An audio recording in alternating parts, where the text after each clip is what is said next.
Nola Carveth, une dame ayant des problèmes psychologiques assez importants, est suivie par un psychologue du nom de Hal, je pense, qui emploie une thérapie expérimentale assez étrange appelée la psychoplasmie. Et cette méthode-là, un peu hors du commun, fait en sorte que les émotions de justement cette dame, Nola, sont transformées en manifestations physiques sur son corps et permet d'extérioriser les refoulements psychologiques, ou plutôt les émotions qui sont refoulées sous des formes très étranges. The Brood, c'est avant tout l'histoire d'une famille dysfonctionnelle et surtout du père de cette famille, Frank, qui essaie de protéger sa fille de sa femme, justement, qui est internée dans un établissement psychiatrique et qui subit des expériences plutôt étranges. C'est une histoire de violence psychologique, de famille dysfonctionnelle et aussi, et surtout parce que c'est Cronenberg, de violence corporelle,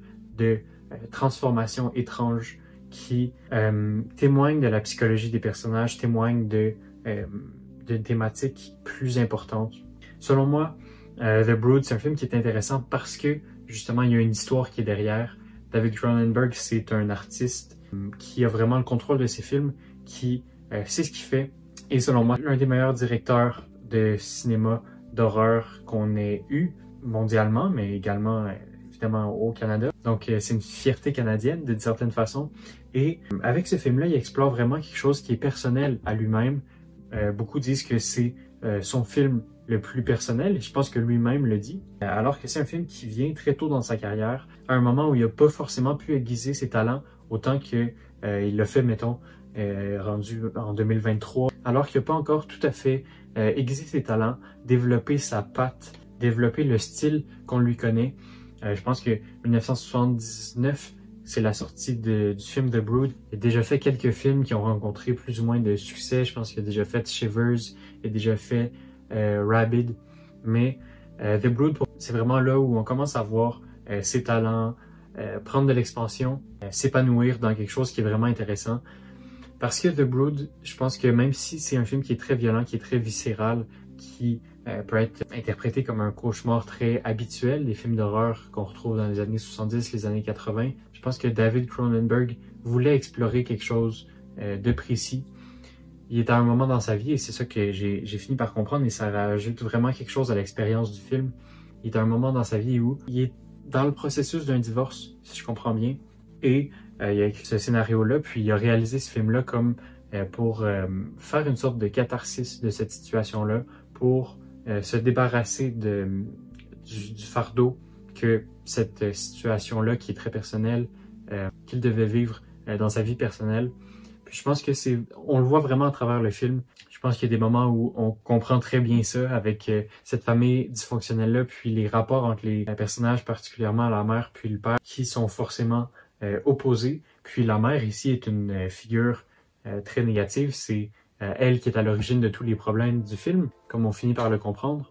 Puis ici, contrairement à ce que on retrouve souvent dans les films d'horreur psychologique, c'est pas la mère qui vient sauver son enfant, c'est pas elle qui est la figure protectrice, c'est le père. Et c'est précisément parce que le film suit le point de vue de David Cronenberg dans son propre divorce. Donc on voit la situation sous son point de vue, puis c'est à partir de son point de vue que l'horreur se développe devant nos yeux.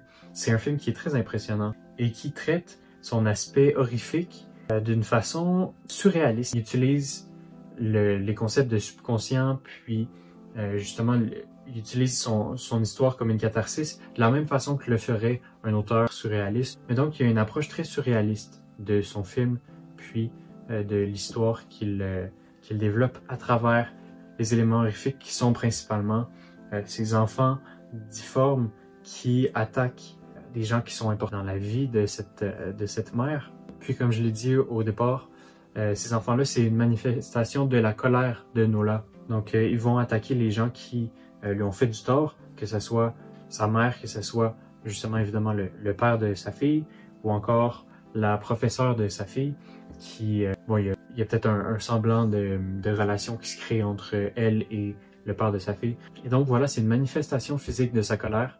Puis, je pense que c'est vraiment une approche intéressante de l'horreur, puis aussi de la façon que l'histoire est dévoilée devant nous. cette information-là. On l'a pas avant un certain moment dans le film. Puis ça, c'est après qu'il y a eu plusieurs scènes de violence assez marquantes. Puis lorsqu'on finit par réellement comprendre ce qu'est la psychoplasmie, cette thérapie étrange que suit Nola, soudainement, le film a un impact qui est vraiment plus fort. Je pense qu'en lumière de ce que David Cronenberg vivait à ce moment-là, dans sa vie personnelle, ça rajoute beaucoup à l'impact de la situation. Maintenant, lorsqu'on parle d'un point de vue un petit peu plus technique, Cronenberg est un directeur qui est considéré comme un auteur, mais il n'y a pas forcément les talents techniques d'un Denis Villeneuve, pour citer un autre Canadien. Donc, les plans qui sont utilisés, puis même la direction des acteurs à ce moment-là dans la carrière de David Cronenberg n'est pas au point. Mais il y a clairement une vision, c'est clairement lui qui a contrôle de son histoire, c'est la seule personne qui est responsable du script, puis c'est le directeur. On n'est pas au moment où David Cronenberg atteint son summum artistique. Je pense que ça arrive plus tard avec notamment The Fly, Vidéodrome, qui est un excellent film qui arrive juste après The Brood. Je pense aussi à Dead Ringers, qui est mon préféré de David Cronenberg. C'est à ce moment-là où son art finit vraiment par s'épanouir à son maximum, puis atteindre le point culminant de sa carrière. Mais je pense que The Brood, c'est je pense qu'on est vraiment proche du peak Cronenberg. Je pense que même s'il y a des éléments techniques qui sont moins intéressants, le fond est vraiment présent, est vraiment intéressant. Puis, selon moi, ça vaut plus le coup que Scanners, qui étonnamment est plus connu. Peut-être parce que Scanners, c'est un film qui, d'un point de vue technique, est plus intéressant, avec plus d'action. Mais je pense que si on compare vraiment ces deux films-là, The Brood, dans sa substance, est bien plus intéressant. Mais David Cronenberg, d'habitude, il réussit vraiment à cet aspect du fond. Mais donc, comme je l'ai dit, la forme est un peu moins là. Lorsque je parlais de la direction des acteurs, peut-être que c'est simplement parce que j'ai pas compris le ton qui voulait être établi avec le film. Mais évidemment, le fait même que j'ai pas compris ça témoigne du fait que c'est pas au point. Mais il y a beaucoup de personnages dans cette histoire-là qui manifestent leurs émotions de façon très minimale. Donc, je pense notamment à la petite fille dont le nom m'échappe. Évidemment, j'en ai déjà parlé à plusieurs reprises, mais les enfants acteurs, c'est difficile de savoir si ils font vraiment le travail qui leur était assigné. Disons qu'il y a beaucoup de performances d'enfants acteurs pour lesquelles je suis plutôt mitigé. Ça en fait partie. Je pense que d'un certain point de vue, c'est normal que cette fille-là ait des réactions qui sont très absente. En fait, elle se déconnecte de la situation parce qu'elle vit quelque chose qui est extrêmement traumatique lors du film, notamment à cause du dysfonctionnement familial qui se poursuit même rendu à l'école. L'horreur se poursuit dans toutes les sphères de sa vie, puis ça explique pourquoi elle est dissociée de ses émotions, pourquoi on la voit pas avoir des émotions. Mais d'un autre point de vue, on se dit elle devrait avoir des réactions primales de certaine façon à ce qu'elle voit. Des fois, elle est mise dans des situations qui sont extrêmes, puis elle n'a aucune réaction. Puis c'est à ce moment-là où j'accroche un petit peu parce que ça serait exactement la réaction qu'aurait une mauvaise actrice, même si d'un autre côté, ça fait partie du personnage. Donc, je sais pas si je suis clair avec les nuances ici, mais je suis pas certain à savoir si c'était un bon jeu d'acteur. Maintenant, j'ai le même problème avec Frank, étonnamment. Frank, qui est le père de cette jeune fille-là, qui lui aussi est un peu détaché de la situation.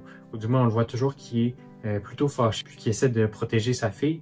Puis pour ça, il va lui aussi se déconnecter un petit peu, ne pas montrer ses émotions, être très cérébral face aux situations. Puis, je suppose que c'est l'effet qui était voulu. Mais d'un autre côté, ça devient plus difficile de s'attacher à ce personnage-là. Et pourtant, il est très clairement le gentil dans cette situation-là, dans ce film-là. C'est clairement lui, notre héros. Mais c'est difficile de s'attacher à lui, justement à cause de son manque d'émotivité et à cause, pas de son détachement, je pense que c'est pas le terme qui s'applique à lui, mais plutôt à la façon dont il va éviter d'exprimer ses émotions. Mais donc, pas mal dans tout le film, on a des jeux d'acteurs qui sont très minimaux, qui sont très, pas absents, mais un peu diffus dans le film. Donc, il n'y a pas des grosses scènes de colère, des grosses scènes d'émotions qui sont exprimées vraiment vivement, comme on pourrait le voir dans, par exemple, Possession, qui lui aussi est un film à peu près dans ces mêmes années-là, un film polonais, je pense, qui traitait justement du sujet du divorce, puis de de la séparation, puis d'une relation qui est compliquée. Un film d'horreur qui est très intéressant, que je recommande aussi, même si c'est vraiment plus lourd que celui-là. C'est l'un des films d'horreur les plus lourds que j'ai jamais écouté. Mais pour revenir à The Brood, on n'est vraiment pas dans la même situation. On est dans un jeu d'acteur qui est minimal, comme je l'ai dit. Il en va de même pour le psychologue, qui lui aussi est un personnage important, qui n'est ni bon ni mauvais dans le film. C'est un peu un personnage qui est ambigu. Je pense qu'il est bien amené. Je pense que le jeu d'acteur à ce niveau-là, pour ce personnage-là, est plutôt réussi. Donc, on veut un personnage qui est cérébral, on veut un personnage qui veut à la fois aider son client, mais qui en même temps veut protéger cette famille-là, puis veut le bien de tout le monde. Mais en même temps, il emploie cette méthode-là vraiment étrange de la psychoplasmie qui fait en sorte que il cause du dommage à ses patients, puis c'est ce qu'on voit. Il y a des patients qui se sont plaints, qui essaient de se plaindre, mais c'est difficile de prouver quelque chose qui est aussi ridicule que la manifestation physique de la colère. C'est un élément fantastique de l'histoire, puis on est dans un monde qui est réaliste dans l'histoire, donc il y aurait personne pour le croire. Ben donc c'est ça, on a un décollage, ou plutôt on a une nuance avec ce personnage-là du psychologue qui est intéressante, qui rajoute vraiment quelque chose à l'histoire. Et finalement, on a le personnage de la mère de Nola, qui, selon moi, c'est un casting qui est vraiment fort avec une... Je sais pas c'est quoi le nom de cette actrice-là, mais elle a vraiment un regard qui est particulier, qui va de pair avec le personnage. Et je pense que c'est vraiment réussi de ce côté-là. Je pense que c'était un bon choix de casting. C'est une performance qui est marquante. Puis, faut dire que ce personnage-là, ou plutôt cette actrice-là, a des scènes qui sont très fortes. C'est les scènes qui ressortent le plus du film parce que, justement, ça va être des situations où l'élément cathartique dont je parlais pour David Cronenberg est relâché. Et donc, c'est là où il y a le plus d'action puis le plus de choc, d'une certaine façon.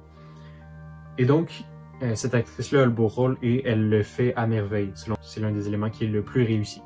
Et donc voilà, pour moi, The Brood, je pense que c'est Chromosome 3 en français. Puis pour les Canadiens, c'est La Clinique de la Terreur. C'est un film que j'ai vraiment beaucoup apprécié. C'est comme ça que devrait être faite l'horreur de nos jours. Je pense que l'aspect psychologique est très bien apporté et pourtant on n'est pas dans un film qui est forcément toujours très nuancé. On parle quand même des enfants tueurs, difformes. C'est extrêmement grotesque, mais ça fonctionne. Puis il y a une histoire derrière, il y a une direction qui est claire. Puis voilà, pour moi ça fonctionne. Ce que j'apprécie beaucoup de ce film-là aussi, c'est que pour David Cronenberg, c'était une façon, c'était une catharsis comme je l'ai dit, pour la personne qui regarde ce film, ou en tout cas pour quelqu'un comme moi qui n'a pas vécu de situation très similaire à ça. Le film, c'est plus un cauchemar qui est volontairement administré. Donc, c'est une situation terrible, une situation très traumatisante auquel on s'expose par nous-mêmes pour réaliser que la vie est pas si mal. Je sais pas si vous voyez ce que je veux dire, mais je pense qu'il y a un contraste qui est intéressant entre pourquoi le directeur faisait ce film-là et pourquoi est-ce que nous, on regarde ce film environ 40, presque 50 ans plus tard.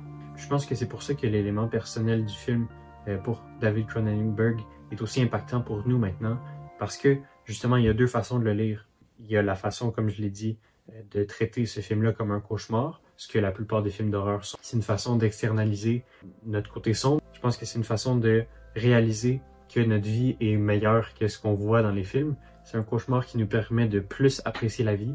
Puis la deuxième lecture, c'est que justement, ce film-là est une façon de gérer ou de faire face à notre colère, face à un divorce ou face à des situations familiales compliquées. Et donc, je pense que c'est l'un des éléments qui fait que le film est aussi intéressant. C'est ces deux lectures-là qui sont très différentes. Le qui est un peu plus habituel pour les films d'horreur, puis la seconde qui témoigne du talent de David Cronenberg et du fait qu'il veut réellement exprimer quelque chose à travers ses films.